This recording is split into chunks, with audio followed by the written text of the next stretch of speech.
Good afternoon, Herriman residents. It's time for another City Council meeting recap. Last night there were lots of interesting items on the agenda.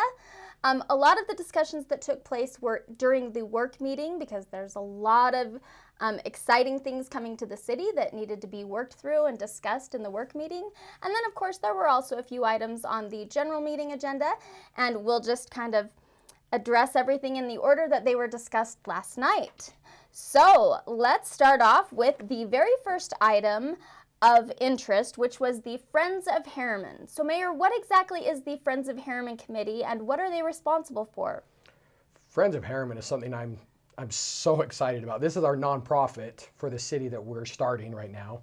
This will be a tool to where people, one, can get involved in whether it be building trails, whether it be helping facilitate maybe some open space like parks, donations towards art centers that we would love to see out here, any of those donations, but also just volunteerism a little bit too.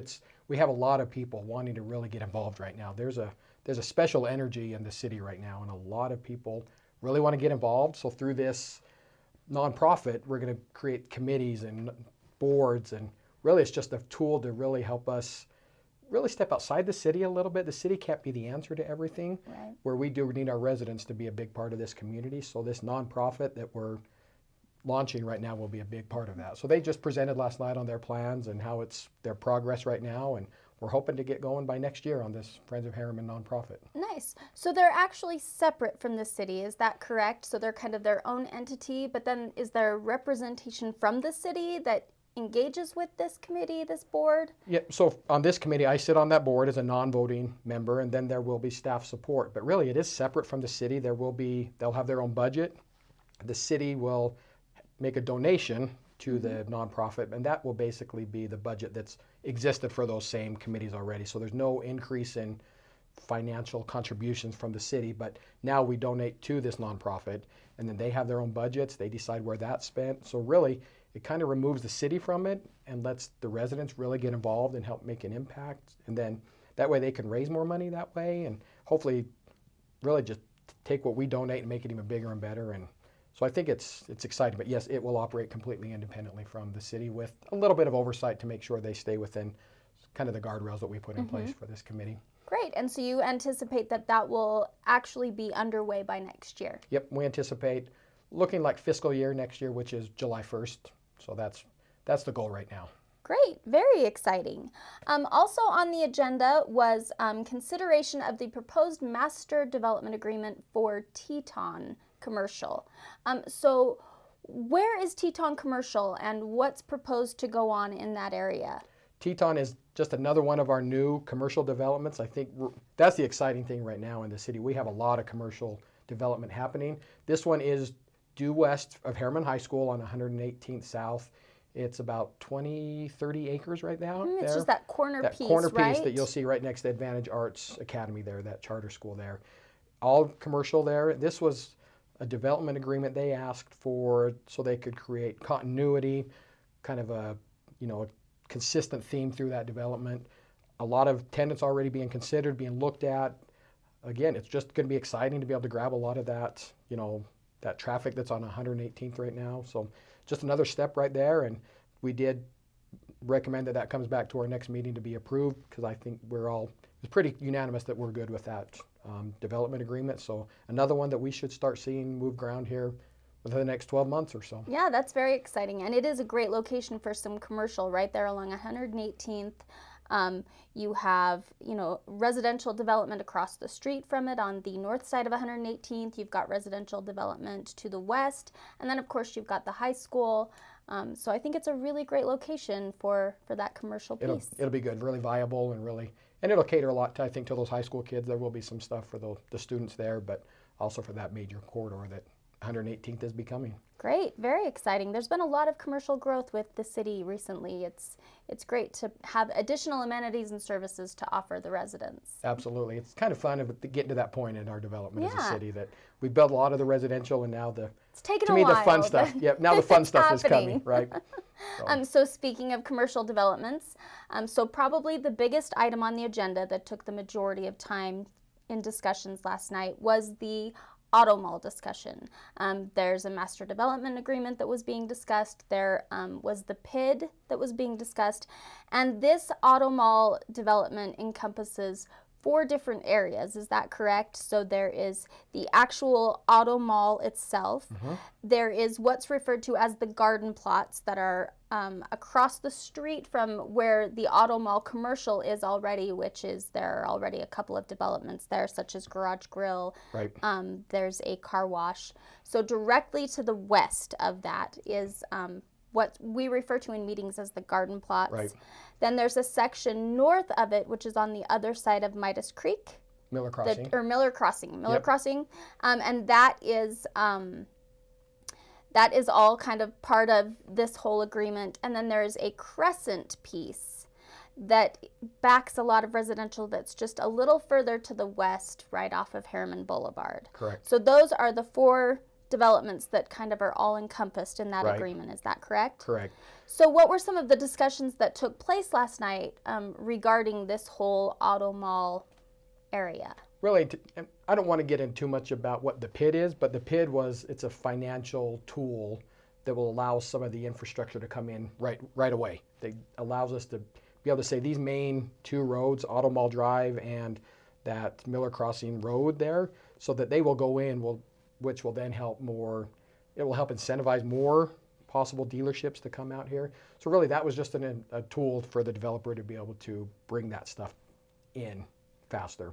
And City Council was really mindful of how they put like their PID policy and everything together to ensure that it could only be used for certain projects, certain project types. Correct. And residential is not included Correct. in that. Correct? No residential on this, and again, it's not coming out of city. I think it's important that this doesn't come from city budget. This is almost a bond that an outside company issues. They'll give upfront that money to the developer so they can build that road, and then they slowly pay it back with property taxes within that development, which is all commercial.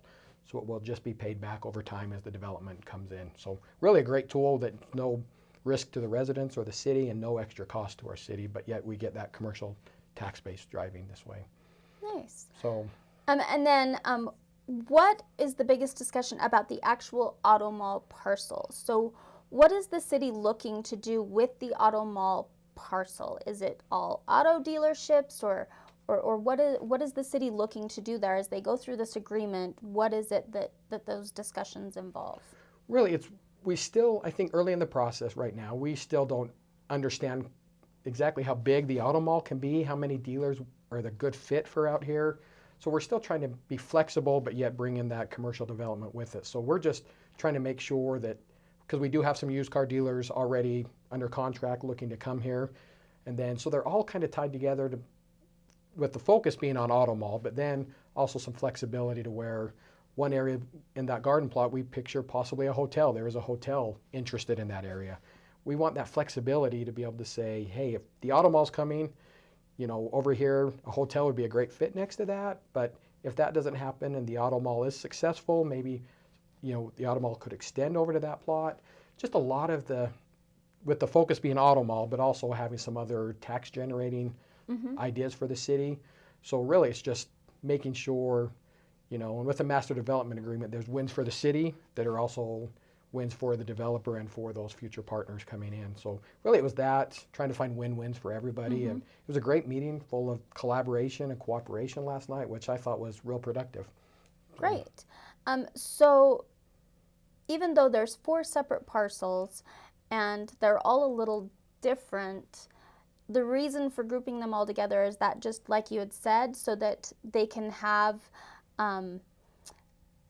you'd have your main auto mall area, but then you'd have services that surround it that maybe offer services that complement the auto mall or that can feed off of the auto mall. Is that kind of the idea of having them all together? Yep. For example, on what we refer to as the Crescent piece, which is kind of kitty corner from the 7-Eleven on 5600 or Anthem Boulevard there.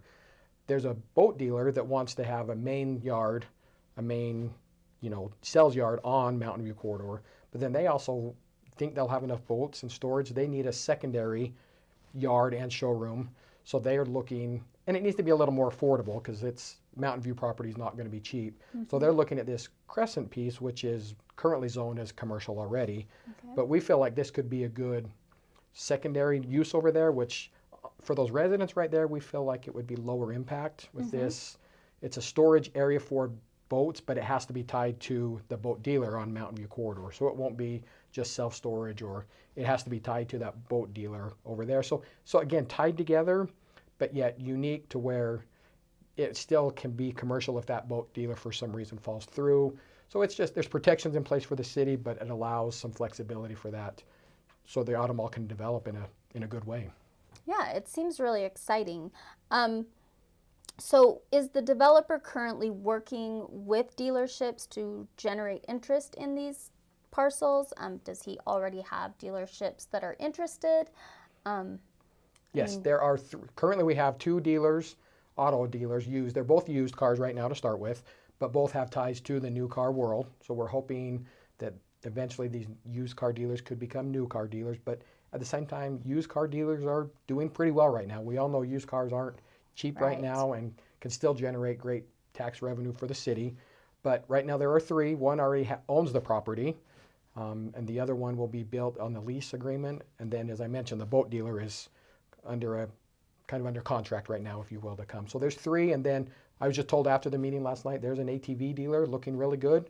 They don't want their name out there yet, but they're really looking strongly at coming into that area too. So I think we're going to see a lot of interest once it really starts building out. And good, very exciting. No options for that kind of stuff out here on this end of the valley. So we're hoping we can become a destination retail for automotive. So in those discussions as well, flex space was mentioned a lot, especially when talking about that area north of the auto mall. What is flex space? If you just would like to maybe explain that to our residents and explain what flex space is. Flex space is, it is what it says. It's flexible. It can be anything from light manufacturing, meaning, it could be within light manufacturing. You can have gymnastic studios, but you can also have maybe a cabinet shop type thing, just some stuff on the light end, which really it can be tax generating. It can be jobs. So it can be a variety of things. Flex space is the new, everybody seems to be building flex space right now. It's a really good fit. I feel like we need some flex space in the area to get that kind of stuff. It's popping up everywhere. If we can have some of that here. But again, that's going to be a secondary. That's going to be, are talking about a trigger in there to where the auto mall has to be basically moving along for that trigger to kick in, because it would be great to see auto mall all the way if it's successful to that area where we talk about the flex space. But if not, it's an option there that can still be some tax generating stuff that could be still beneficial to the city. Yeah, that's great. So was there anything else last night that you feel like our viewers should know about? Honestly, one of the exciting things we talked about is an upcoming event, and maybe it's a good time to talk about our infamous Herriman Howl, if you will. So I know, very exciting. So and there's a lot of new things this year. There's a dog costume contest. I mean, I think in the past we've seen so many people bring their dogs dressed up to this event anyway, which is really fun. So it's not just the kids in costume, but we also get to see a lot of people's pets in costume. And so this year there's actually a costume contest for dogs. Which would be a lot of fun. Which would be really hard to be a judge for. Right, which I will be there for that. So that will be fun. But yeah, bingo, some movies. So a great new event, a lot of community involvement in this. So we encourage everybody to come out on the 10th, evening of the 10th, along with our farmers market. It's from 5 to 7:30 or 8, I believe. It's 8:30. 8:30, 5 to 8:30, along with the farmers market and kids entrepreneur market and the Herriman House. So we'd love to see everybody come out on October 10th, and we hope to see you there. Yes, it's a lot of fun. So thanks for joining us on this week's City Council Recap, and we'll see you next time. Thank you.